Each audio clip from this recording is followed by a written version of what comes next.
So we're going to do a little 2D rendering. We'll do a new document. This one's custom. It's it'll be an 8K contents layers 2 gray background has a fill there. Krita here. So you can do this in most programs, but basically the key to doing any really good rendering for the most part is going to be shading for that matter.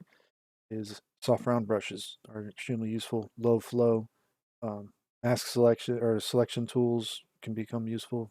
Doing masks, things like that. So we'll get into this. Let's just start with a silhouette. And so we're going to create a silhouette with the lasso. And we're just going to do this number here. Okay. So we do this, we fill it. You fill it with whatever you want. Sometimes black works really well though. And so you could fill it. And in Krita, we're going to create a clipping mask. But it's not called a clipping mask here. It's called a quick clipping group. So we select the layer, create a quick clipping group, puts it at the bottom. That's your mask. And then this is going to be what you can work on top of it. Now you can always create new layers on top of this as well. You can even create filter layers, which is really cool. But or filter masks, should I say. But you can see like if we add in some color here real quick. Okay. Do like another gray. Okay. A little darker than that. Try to keep it on the bottom, not going up to the top too much. Maybe fill it in right.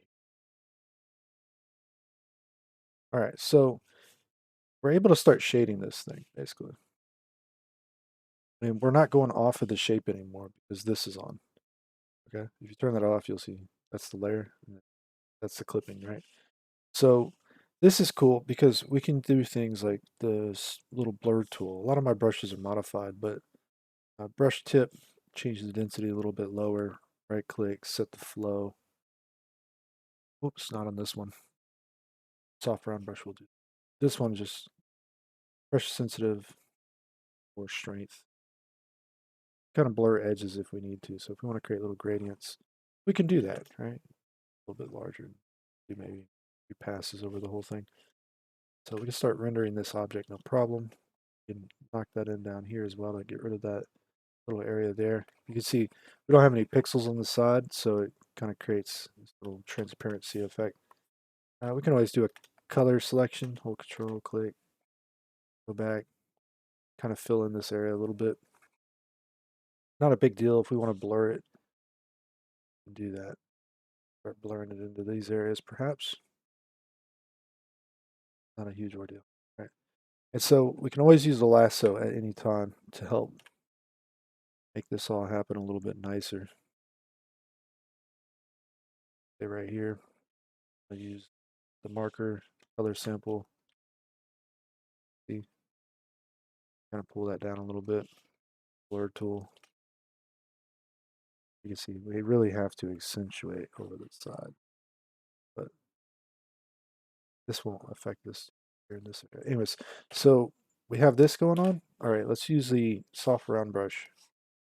In this case, I got it set up like the airbrush. Now, this is where things get a little tricky because this brush, if you lower the, all the brushes do this, when you lower the density, it's going to start introducing noise.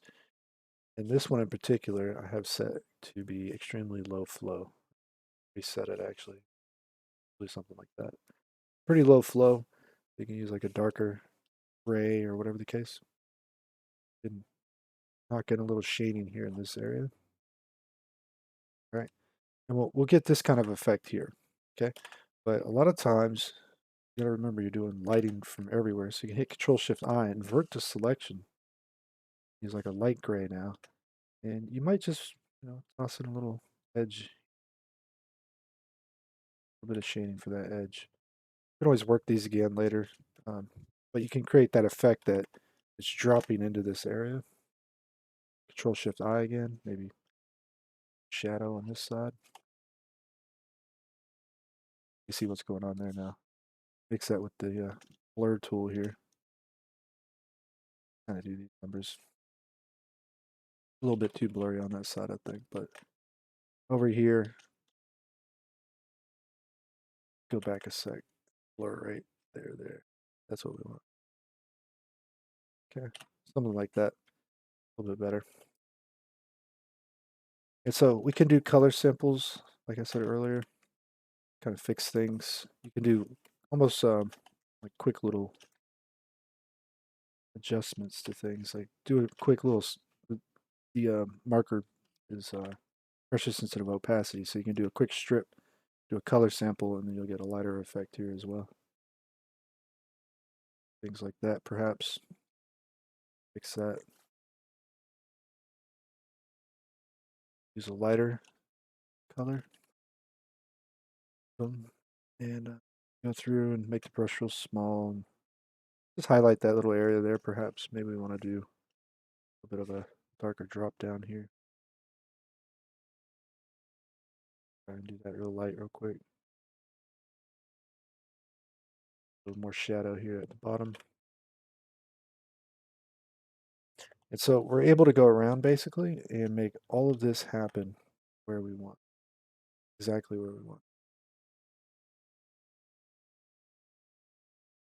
When it ever looks a little bit rough, probably blur it out. Not always, but a lot of times. Okay. Blur that a little in there. Lighter sample here. We're just going to do, I want to do a lighter section all the way across the top, but because we didn't do that on a new layer, we're going to have a little bit of a trouble with that. So might want to do that beforehand. Do all your big shapes first, but start doing your details later. Add a little bit of a highlight on the back section, perhaps. A little bit on the fore section. See if we can't color sample that.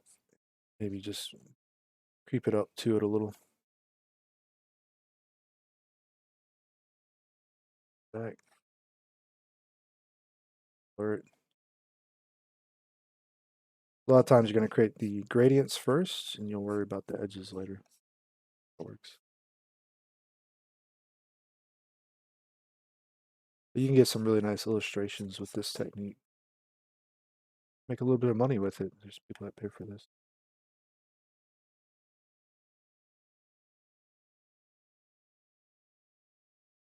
Let's see.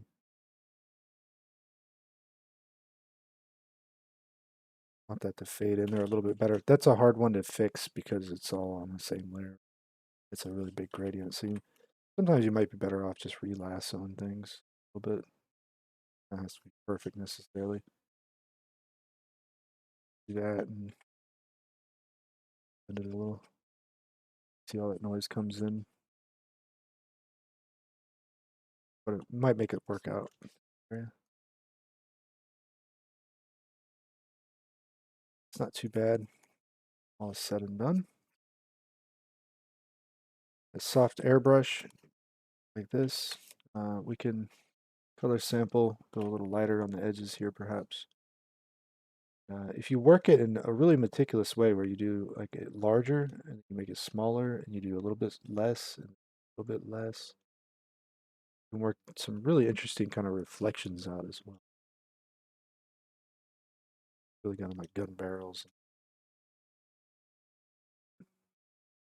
This is all really dark back here. Probably don't need it to be pitch black. So do like a darker gray.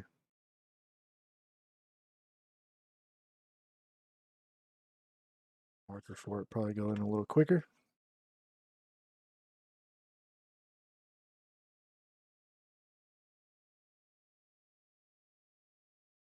That'll give you an opportunity to kind of just play around with stuff in the dark areas as well, because sometimes you don't really need to see the details for it to look like it's got a lot of details. Sci-fi designs rely off this kind of heavily. Or hit it with some pure black again real quick. Hit it with like a little blur. A little blur, not that. Now, these airbrush, I've changed it so that it has pressure sensitive size as well. Works really well with a lighter gray. Knock in some nondescript details that are just blurry. Like some kind of rubber or something in here, I don't know. Back to the marker, knock some of that back even. You know what I'm saying? So you can create textures and stuff in this manner. It's really useful. But it gets a little bit better. So not only can you just do this manual work everywhere, you start to combo this up with photo bashing techniques. So if you have any kind of like rust or metal textures or anything, I'm going to use this one here. But you can drag these into Krita, insert. You might get a little pop-up asking if you want to keep the same color space. Just keep that in mind. Might might do that. Let's see where this thing's at. It's way over here. Just photos I took with my cell phone all over different places, forests and stuff like that. But basically, this guy's got a little smiley face on it. You can alpha clip these as well. And you can't really contort these here in Krita like you would in Photoshop with like the warp features. You can do it a little bit, but it's not the same experience. So you'll probably have to layer in multiple little angles to keep the smile face. See if we can't. I'm gonna press Enter, Control T again. We're gonna try doing a perspective here. I want to see if I can't get that to stick on the top, maybe. But it looks like he's on top of it. Did that smiley face? Yeah, it might not show up. And it's not the right angle, anyways. But once you do these layers, you can do overlays or multiplies or change the blending methods to mouse wheel through these and just see different results. See what you like, what you don't like. Multiply is a little rough.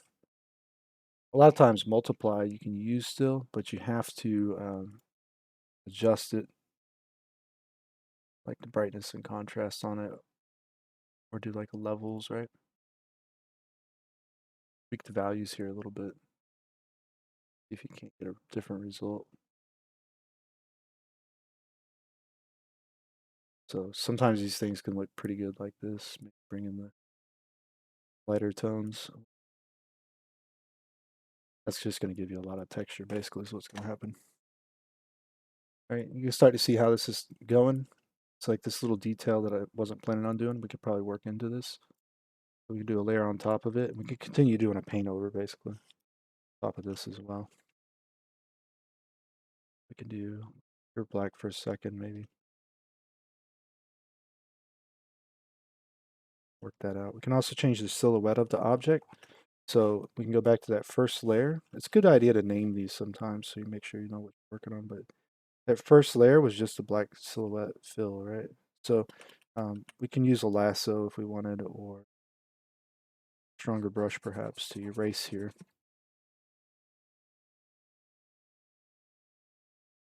But we can knock that out basically. Go back to our top layer now. See if we can a little more shading in this area right here.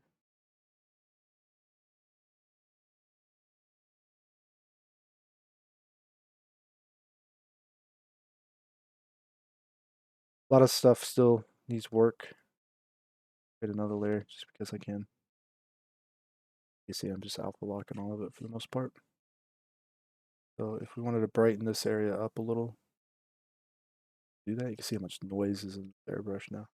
Just 88.8% or 0.8 is what I said of that. We can do some things like that. We can work on the highlights still.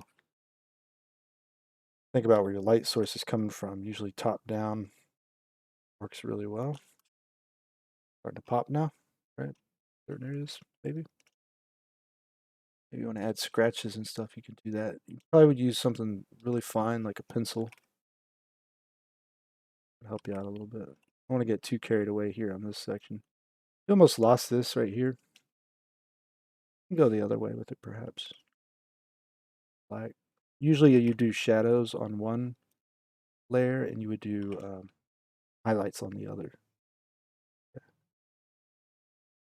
Do glass on its own layer, something basically. Gotta do glass. And yeah, so that's pretty much it. You take this and run with it and do what you want with it, all right? Check you out on the next one. Take care.